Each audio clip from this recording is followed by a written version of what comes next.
Muito bem. E agora eu quero te apresentar uma outra figura dentro do poder regulamentar, embora muito questionada por alguns doutrinadores, que é o seguinte: esquece o Congresso, esquece a lei, esquece esse papo de que a lei deve ser executada, mas te apresenta o decreto. Só que agora é outro decreto. É o decreto autônomo ou independente. E é outro inciso. Agora é o inciso 6, que tem a letra A, que tem esse texto aqui. Meu amigo, decora esse texto aqui. Por que, Thales? Porque eu estou te apresentando o decreto autônomo ou independente, onde o decreto existe, e ele trata desse assunto que eu botei aqui para você, sendo que esse decreto não está complementando nenhuma lei, explicando nenhuma lei, esmiuçando nenhuma lei. Ele existe por si mesmo, ponto. E ele trata do quê? Aí você vai fazer essa leitura, tá? Você vai fazer essa leitura que eu botei aqui no material para você. Decorou? Aí eu quero te dizer, esquece o Congresso, esquece a lei, esquece o papo da lei ser executada, mas tem o decreto autônomo mais uma vez. Eu estou ainda no 84, no 6B agora, que traz esse texto. Eu peço para você memorizar esse texto. Pronto. Você percebe que eu estou ainda dentro do poder regulamentar ou normativo? Percebe que ele ainda é dos chefes do poder executivo? Percebe que ele é para quê? Só duas coisas. Que coisas, Thales? Artigo 84, 6, letra A, e artigo 84, 6, letra B. Thales, eu só não entendi por que você botou uma parte em preto, uma parte em vermelho. É porque o próprio artigo constitucional fala o que pode dentro do decreto, autônomo ou independente. E fala também expressamente o que não pode ser tratado dentro do decreto, autônomo ou independente. O que está em vermelho não pode. O que está em preto pode. Decora o A e o B. Thales, onde é que você tirou isso tudo? 84, 6A, 84, 6B. Thales, pode delegar? Aqui, desculpa, foi um erro de Ctrl+C, Ctrl+V. Thales, pode delegar? Pode sim, pode delegar. Aqui a Constituição deixa delegar. Então, se o ministro quer, se o presidente quer delegar, pode. E ele vai delegar para quem, Thales? Decora a lista. Ministros de Estado, Procurador-Geral da República, Advogado-Geral da União. Pode delegar para essas pessoas, conforme determina a Constituição. Eu te falei que primeiro, lá no outro caso, veio a lei, lembra? E a lei nova, lembra? Cria direitos e põe obrigações, lembra? Depois eu te falei que veio o decreto depois da lei que ele não inovava, lembra? Só que agora, na figura do decreto autônomo, por ele ter sua base aqui na Constituição Federal, por ele ter essa força de lei, alguns doutrinadores falam que ele acaba inovando. É questionável, mas é a defesa de alguns estudiosos. Bacana? Nome do decreto autônomo ou independente. Por último, entramos agora... mais um detalhe. Mais uma vez eu separei para você o que pode no decreto autônomo. Aqui é o artigo 84, inciso 6. Letra A aqui e letra B. O que pode do lado de cá, o que não pode do lado de cá. O que pode do lado de cá, o que não pode do lado de cá. Dentro do decreto autônomo ou independente. Beleza, galera? Muito bem. O que não pode é porque é para ser tratado em lei. Daí o nome princípio da reserva legal. Princípio da reserva legal. Mas isso você estuda lá no capítulo de princípios da administração pública. Galera, percebeu o que eu falei para vocês nesse momento da aula dos decretos, né? Assinados pelo chefe do executivo, certo? Compete privativamente ao chefe do poder executivo. Pois é. E viu que esses decretos do chefe do executivo fazem parte do poder regulamentar. E até aí tá tudo beleza. Mas olha mais abaixo, dá uma olhada mais abaixo. que você percebeu aí mais abaixo? Ah, Thales, eu percebi que temos o decreto do chefe do executivo, é competência privativa, está na Constituição Federal, está lá no artigo 84, como você falou, que é poder regulamentar, como você falou, mas existem outras normas com artigos feitos em regimentos, em regulamentos, em provimentos de outras autoridades, de outros órgãos. Resoluções, por exemplo, feitas por autarquias, portarias, deliberações, instruções normativas. Uai, Thales, então existem outros atos com normas? Existem. Assinados por outras autoridades? Existem. Por outros órgãos ou entidades? Existem. E aí? Bom, e aí você pode falar que tudo isso aqui, inclusive o que eu já te falei do poder regulamentar, está dentro de um poder maior, chamado de poder normativo. Então é como se você colocasse o poder regulamentar aqui dentro, junto com outros atos normativos, e tudo aqui são o quê? Poder de fazer normas, poder normativo. Então, Thales, quer dizer que eu peguei o decreto do poder regulamentar, juntei com outros documentos normativos, tudo está dentro do poder normativo. Exatamente isso. Você entendeu, revisou, relembrou, tá? Último poder para encerrar o nosso capítulo da aula de hoje, de revisão para a Polícia Penal 2024, é o poder de polícia da administração. O que eu tenho que saber, Thales? Que poder de polícia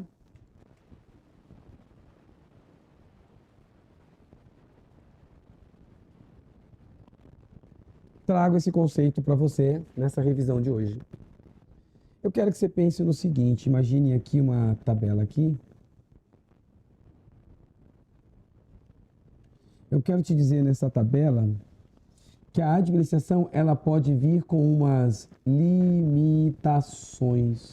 Deixa eu apagar, botar um pouquinho maior, pessoal. Espera aí. Fica comigo, já estamos acabando. Final da nossa aula é o último poder. Veja, eu tenho aqui a possibilidade da administração impor limitações administrativas. Por exemplo, eu tenho direito de ir e vir? Eu tenho. Mas como que ele fica, o meu direito de ir e vir? Como que fica o meu direito de ir e vir quando o semáforo está fechado? Aí, Thales, ele fica limitado, né? É. Eu não vou poder exercer, né, Thales? Agora não, está limitado. Pois é. Por que isso, hein, Thales? Prevenção. Ah, é? É. É para prevenir o quê? Acidentes. Ah, entendi. E, Thales, é para prevenir acidentes, mas as pessoas não obedecem, né? É, as pessoas não obedecem. Daí a necessidade da fiscalização do poder público. E nessa fiscalização, ela coloca o quê? Ela coloca os pardais para me fiscalizar. E aí ela sabe que tem horas que eu vou furar esse sinal, né, Thales? Sabe? Daí ela vem com ato de repressão, que é a multa. Vamos dar outro exemplo? De limitações? Você passa nesse concurso da Polícia Penal de 2024, na sua banca IBFC, que é o motivo da nossa revisão. E aí, ao fazer isso, você compra um sonsaço e faz uma festa. E acha que pode escutar o som na sua festa, na altura que você quer, não é? Não, não é. Não é na altura que você quer. Não é na altura que você quer. Esse som é, no máximo, vamos colocar aqui algo em torno de 45 decibéis. Nossa, Thales, por que essa sacanagem? Para prevenir poluição sonora. Garantir a paz, o sossego. Mas eles sabem, né, Thales, que eu não obedeço, sabem. Daí o pessoal da Agência Municipal do Meio Ambiente vai lá na minha casa e vai me aplicar uma multa e ainda pode apreender o equipamento que está fazendo barulho. Nossa, Thales, que limitação, hein? É. Quer ver outra? Você compra um carrão, mas na hora que você está em certa pista, a velocidade máxima é de 40 km por hora. Nossa, Thales, que sacanagem. Não, é para prevenir acidentes, se não mortes. Acidentes, se não mortes. E como é que ela fiscaliza, Thales? Que ela sabe que eu não obedeço? Radar. E ela pode me punir, por exemplo, com uma multa bem pesada, pontos na carteira, né? Quer ver outra limitação? Mais uma para encerrar essa parte exemplificativa. Eu moro num setor do lado do aeroporto. Lá não pode ser construído um prédio, por exemplo. Questões de segurança. Então lá, vamos colocar aqui uma altura máxima de 15 metros. Nossa, tá, é sacanagem. Não, é para prevenir acidentes. É para prevenir acidentes. E a fiscalização é a prefeitura que vai lá na minha obra. O que eles podem fazer? Embargar minha obra. Mais a multa. Então agora a gente tem condições de entender o conceito de poder de polícia. Vamos ver? Poder de polícia é uma atividade da ADM. Expressa em atos normativos. Gente, lembra que eu coloquei para você que o som é 45 decibéis? Isso se dá através de uma norma da ADM, uma norma administrativa, limitando a altura do meu som. Ou concretos. Gente, na hora que o meu som é apreendido, é um ato concreto. Veja, a norma era 45 decibéis, está no papel, isso é uma norma, é abstrato. Mas na hora que vão lá na minha casa e recolhem, apreendem o meu som, é um ato concreto. Então o que eu estou aprendendo? Poder de polícia é uma atividade da ADM que se dá por atos normativos, por atos concretos. Ela me condiciona a parar no sinal vermelho, ao meu som até 45, a minha velocidade não passar dos 40, a minha altura não passar dos 15, com fundamento na supremacia geral dela sobre todos nós, e na forma da lei, princípio da legalidade, ela entra na minha liberdade de ir e vir, onde eu vou parar porque o sinal está vermelho. No uso da minha propriedade, ela vai também se intrometer, porque o som é até 45 decibéis, o carro é até 40. Mediante a ação dela, hora fiscalizadora, como por exemplo aqui o Pardal, hora preventiva, por exemplo, para evitar acidentes, ela põe o semáforo. Hora repressiva, quando eu ganho uma multa porque eu furei esse sinal. Tudo que eu botei nessa tabela para vocês, ela não pede, ela impõe. E se precisar, ela usa da força coercitivamente. Ao fazer o guincho do meu carro mal estacionado, é uso da força. Ao fazer a apreensão dos meus equipamentos, é uso da força. Ao embargar a minha obra, é uso da força. Ela pede de nós o dever de abstenção, não facere. Não passe o sinal vermelho, não escute o som acima dos 45 decibéis, não ultrapasse os 40 por hora, não construa além dos 15 metros de altura, a fim de conformar-lhes os comportamentos aos interesses da sociedade, consagrados esses interesses no sistema normativo. Esse é o conceito do poder de polícia. Para a tua prova, não custa nada você dar uma olhada no artigo 78 do Código Tributário Nacional, que dá o conceito de poder de polícia também. Não precisa entender, decora. E não precisa nem decorar, na verdade. Você não precisa nem decorar, na verdade. Eu quero que você dê umas 3, 4, 5 lidas do conceito do artigo 78 do Código Tributário Nacional, que traz o conceito do poder de polícia. Por quê? Eles pegam aquele conceito do código, colocam dentro da tua prova e perguntam: que poder é esse? vinculado, discricionário, hierárquico, disciplinar, regulamentar. Aí você vai lá sem medo de ser feliz e coloca, é poder de polícia. Revisei com o professor Thales Perrone. Vai por mim, tá bom? Vamos lá? E aí, aqui está um resuminho de que o poder de polícia é uma atividade da ADM. Essa atividade, galera, tem nome. Ela se chama Atividade de Polícia Administrativa. Por favor, não vai dizer na tua prova que é uma atividade de polícia judiciária. Você vai errar e você vai errar muito, vírgula. Mas muito feio. E nessa atividade ela vai nos condicionar, limitar, restringir, disciplinar, frenar a minha liberdade, como ultrapassar o semáforo vermelho, o uso da minha propriedade, como a minha casa, por exemplo, a minha obra, pensando sempre no interesse público. Através de atos que ela fiscaliza, ela faz por prevenção, ela me pune. Através de atos normativos, criando limitações ou concretos.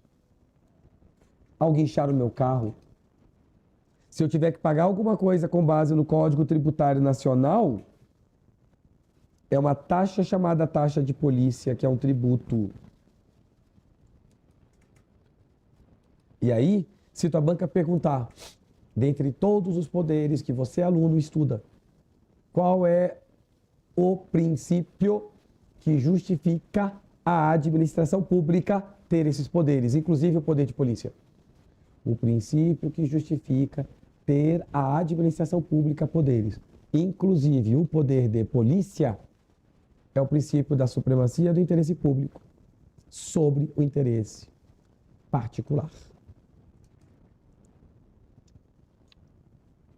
Quando, por exemplo, um prefeito faz um decreto, que é um ato normativo, uma norma, é um ato normativo, criando rodízio de veículos em Goiânia, dizendo, final da placa 2, fica proibido de trafegar em Goiânia na segunda,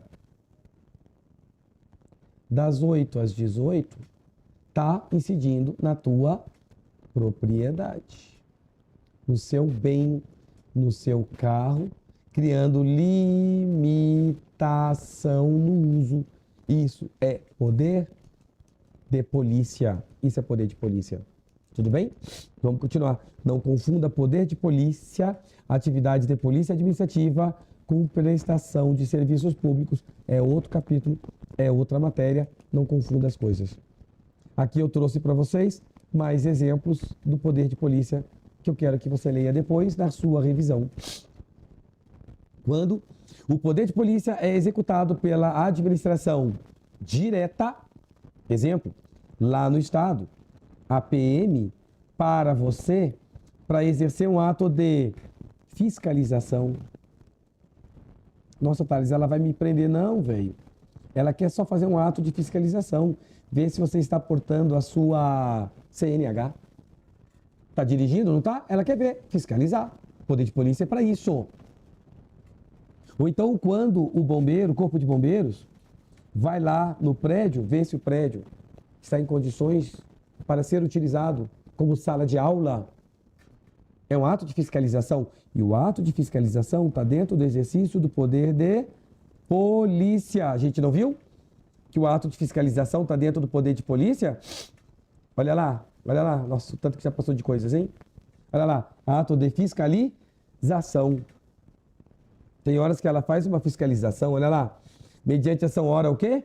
Fiscalizadora. Então, quando o Corpo de Bombeiros vai lá, é um ato de fiscalização. E o Corpo de Bombeiros está no grupo do Estado, não é? É. Esse é poder de polícia originário, feito pela administração direta.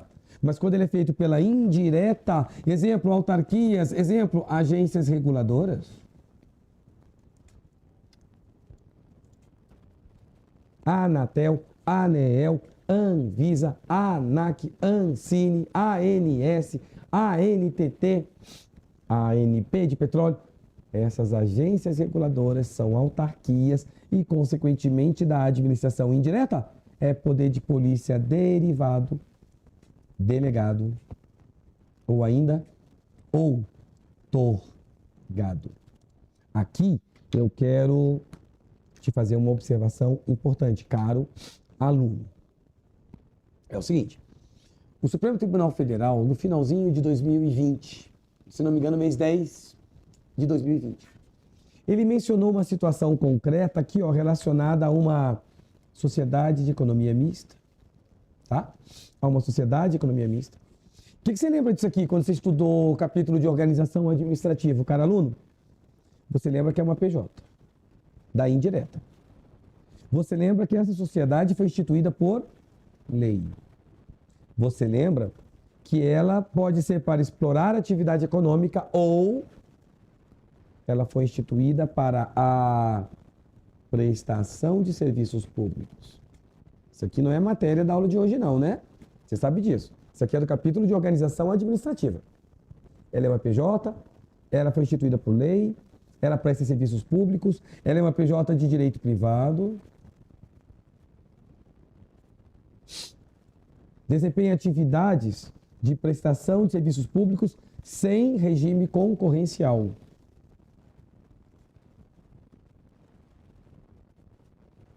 Por que se deu essa situação sem concorrer com ninguém, porque ela está prestando um serviço público, Thales? Eu acho que eu não entendi. Pessoal, antes de mais nada, desculpa esse funga-funga, é porque aqui em Goiás realmente o clima está tão seco, mas tão seco, que haja sinusite que aguente. Então, tá feio. O que importa, então, é o conteúdo dessa aula. Perdoa os fungas, tá? Estamos juntos, eu quero a tua aprovação. Então, vamos lá. O que aconteceu? Um belo dia, foi instituída, salvo me engano, se minha memória não está me traindo, em Minas Gerais, uma sociedade de economia mista para atuar na área do trânsito. É fiscalizar trânsito, aplicar multa de trânsito. Mas, Thales, sociedade de economia mista é uma PJ de direito privado, com capital, inclusive, social, majoritariamente público, Thales. É capital social principalmente público. Quer dizer que entra capital da iniciativa privada, né? E aí, o que acontece? Instituiu, se não me engano, Minas Gerais, instituiu uma sociedade para cuidar do trânsito. E aí chegou esse assunto lá no Supremo, para dizer se pode ou não pode. O que o Supremo disse?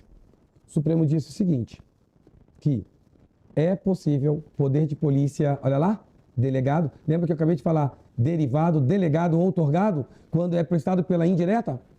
É possível poder de polícia delegado para PJ de direito privado, instituída essa PJ por lei, da administração o quê?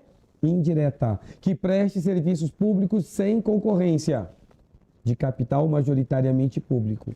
É constitucional e pode exercer atividade de polícia administrativa de trânsito. Então, foi dado o aval para esse tipo de atividade por esse tipo de PJ, sim. Eu quero te dizer que, por sua vez, o STJ, ele trouxe o que chamamos de ciclos, fases de polícia. Como assim, Thales? As atividades que envolvem a execução do poder de polícia podem ser divididas sinteticamente em 4 grupos: legislação ou ordem de polícia, consentimento, fiscalização e sanção. Thales, eu não entendi. Calma que o próprio STJ te explicou. Ele trouxe exemplo. Legislação. O Código de Trânsito Brasileiro estabelece as normas genéricas e abstratas para que eu tenha minha CNH. Então, dentro do exercício do poder de polícia, há a observância da legislação. Existe a legislação, existem as normas para que eu possa obter a minha CNH. É o que o STJ falou de o grupo da legislação, também conhecido como ordem de polícia. E aqui merece uma observação. Lembra quando eu te falei que aconteceu a situação de uma PJ da indireta, sociedade de economia mista no caso, PJ de direito privado, instituída por lei, prestando só serviço público, sem regime concorrencial, capital majoritariamente público. Ela pode exercer poder de polícia derivado ou delegado ou outorgado. Nessa delegação que ela recebeu lá da administração direta, não pode receber essa denominada legislação ou ordem de polícia. Essa não desce para a administração indireta, essa não delega.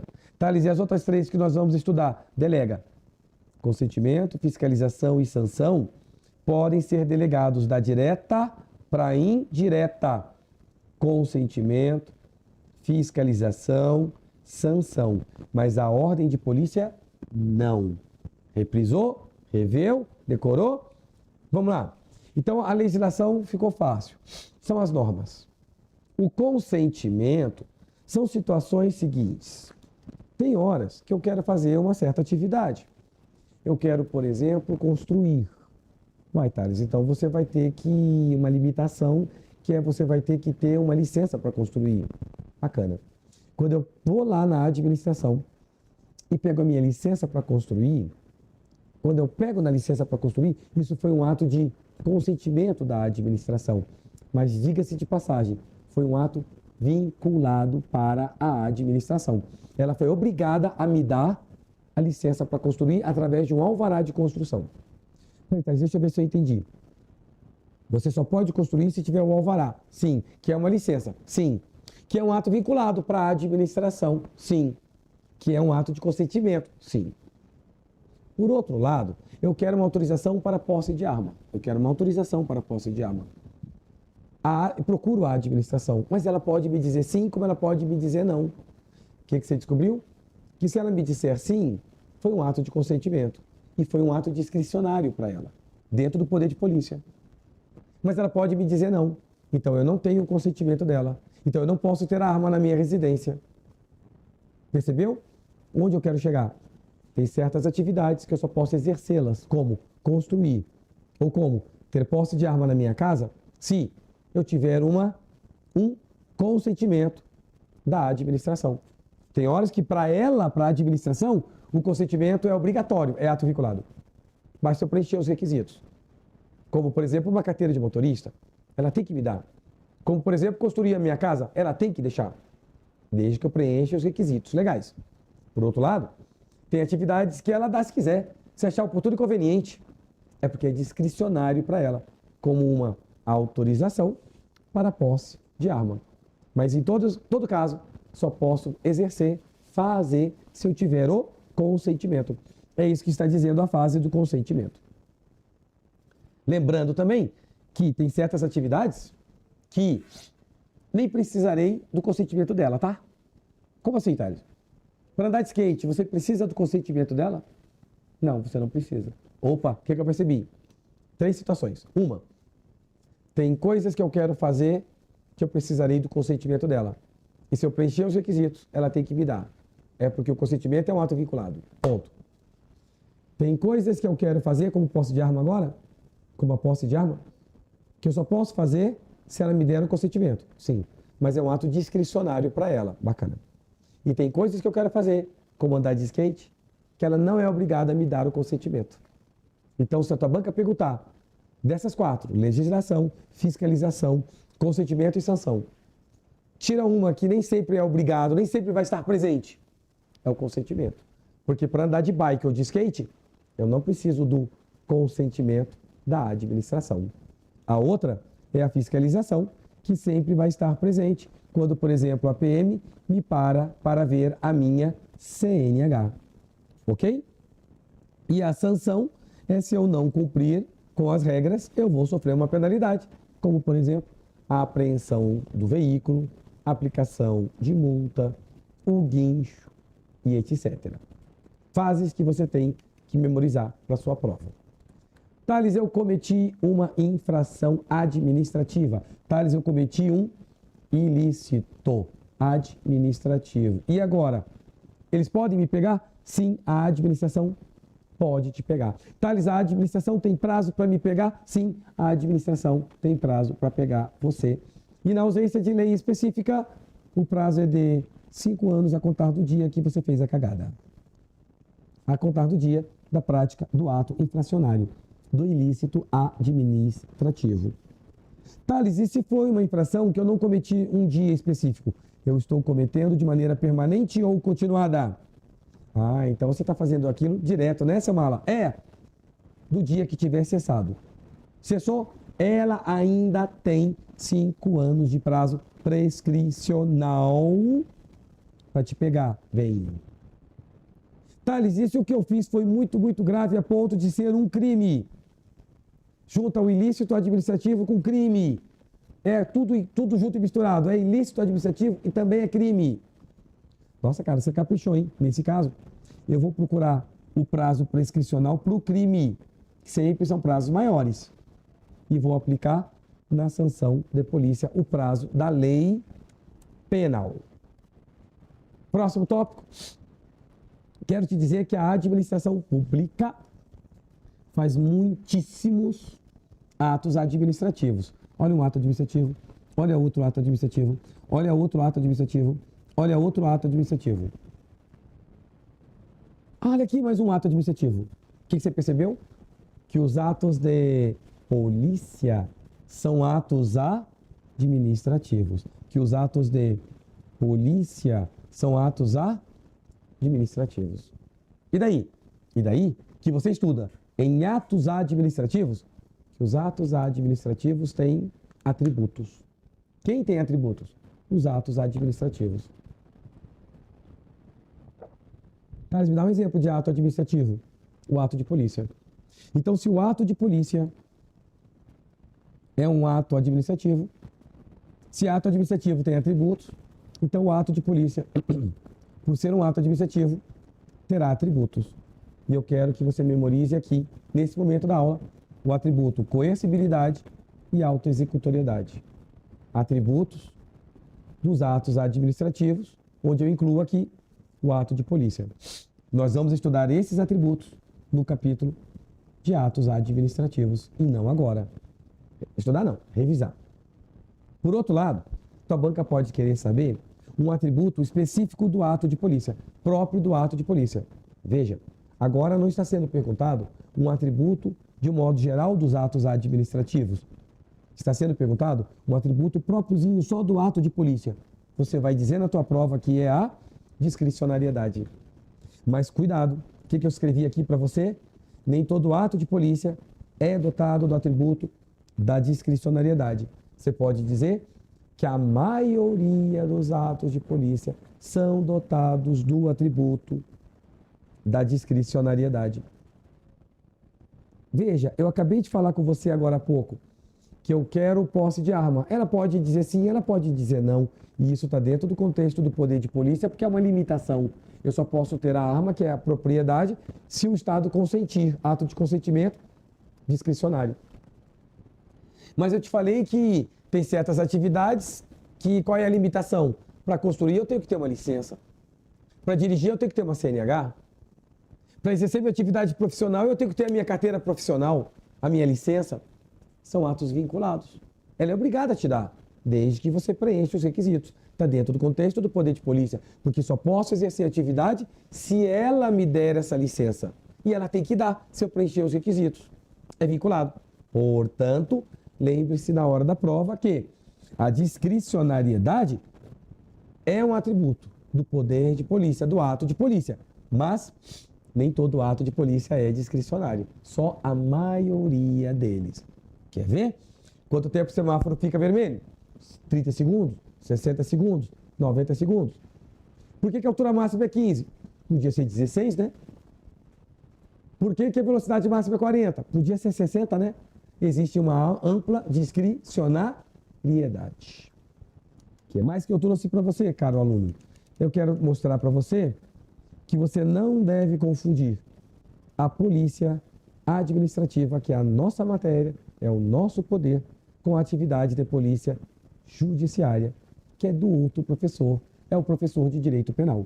Então, polícia judiciária não se confunde com a atividade de polícia administrativa. Thales, como é que é? Vamos ver? É o seguinte.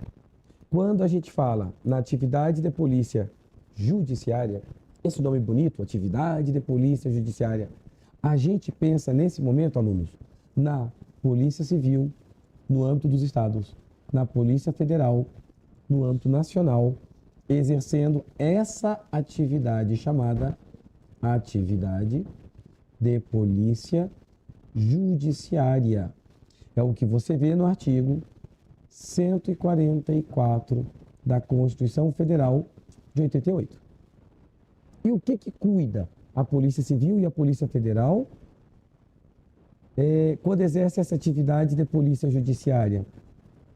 Essa atividade de polícia judiciária, elas cuidam do quê? Crimes e contravenções. Vem cá, eu sou professor de penal? Não. Eu estou dando direito penal? Não. Eu cuido de crimes e contravenções? Não. Eu não cuido da polícia judiciária.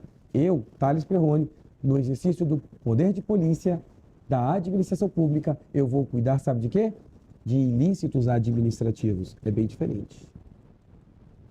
E quando eu falo de ilícitos administrativos, é furar um sinalzinho vermelho, é construir sem a licença, é andar com mais velocidade do que a permitida na pista.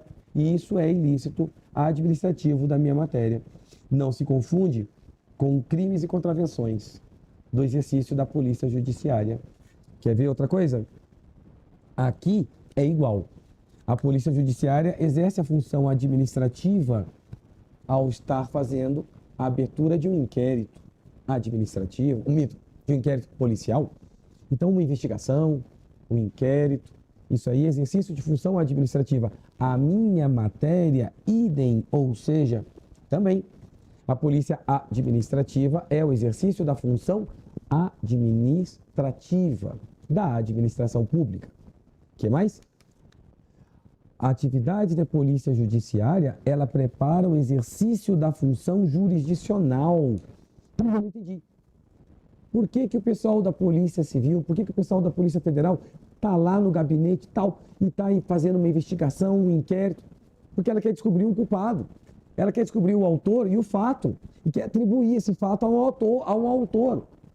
Então, eles estão passando o dia lá para montar um inquérito para depois aquilo tudo vai desembocar no Poder Judiciário, na função jurisdicional, onde o caboclo vai ser absolvido ou condenado. Então, o dia a dia deles é preparar alguma coisa para ser levada para o exercício da função jurisdicional. Esse é o dia a dia deles. A minha matéria não está preocupada com isso. A minha matéria cuida de ilícitos administrativos. Ela trabalha na função administrativa. Então, quando eu tenho um fiscal aqui na prefeitura, ele está exercendo função administrativa. Quando ele sai para averiguar uma obra, fiscalização, poder de polícia, é função administrativa. Quando ele embarga a obra, é função administrativa. E quando ele volta, é função administrativa. Ele não está preocupado com a função jurisdicional. Não é esse o seu foco. Outra diferença é que a atividade da polícia judiciária, eu limito ela à polícia civil, polícia federal, enquanto que a atividade de polícia administrativa da nossa matéria de hoje, cara, ela vale para tantos órgãos da administração pública, tantas entidades da administração indireta, tantas autarquias têm isso, tantos órgãos têm isso, bombeiro, PM, AMA, Agência Municipal do Meio Ambiente, a prefeitura, as agências reguladoras. Então você vê que são bem diferentes esses mundos da polícia judiciária para a polícia administrativa. Outra, a atividade da polícia judiciária, ela incide sobre o indivíduo. Ela quer o cara que roubou, ela quer o cara que matou, ela quer o indivíduo, ela quer prender o cara. A minha matéria não está preocupada com o cara, mas com as atividades da pessoa, com os bens da pessoa. Como assim, Thales? Veja, olha a minha matéria. Quem é que foi interditado? Eu ou o meu bar? O meu bar, a minha atividade. Quem é que foi apreendido? Eu ou o meu carro? O meu carro, o meu bem. Quem é que foi destruído? Eu ou as minhas mercadorias vencidas? As minhas mercadorias vencidas. Quem é que foi embargado? Eu ou a obra? A obra. Então você percebe que a minha matéria, polícia administrativa, ela incide sobre as atividades da pessoa, sobre os bens da pessoa, não sobre a pessoa em si diretamente. Enquanto que a polícia judiciária é sobre o indivíduo. Outra. A atividade da polícia judiciária tem natureza predominantemente repressiva e investigativa. Por exemplo, quando é que a polícia civil vai na casa do cidadão? Para prender. Repressivo. Ou para apreender celulares, computadores, para fazer uma investigação investigativa. A minha matéria? Não. Quando é que o semáforo fica vermelho? Para prevenir acidente. Por que eu não posso passar dos 40? Para prevenir morte. Por que eu tenho que viajar com máscara? Para prevenir contágio. Então a matéria do Thales, que é a polícia administrativa, ela não tem essa natureza principalmente repressiva ou investigativa. Não. A polícia administrativa tem uma natureza predominantemente o quê? Preventiva. É para prevenir morte, tumulto, acidentes, contágios. Por último, Polícia Judiciária, o livro de cabeceira deles qual que é? O direito penal e o processual penal. Ao passo que a polícia administrativa, o livro de cabeceira principal é o nosso direito administrativo. Matéria que trabalhamos na nossa aula de hoje aqui junto com vocês, nessa revisão, nesse revisaço do capítulo de poderes da administração pública. Espero ter podido ajudar vocês na concretização do teu sonho. Estamos juntos, conta com a gente aqui no Meta. Até a próxima revisão. Um abraço, tchau, tchau. Fique com Deus.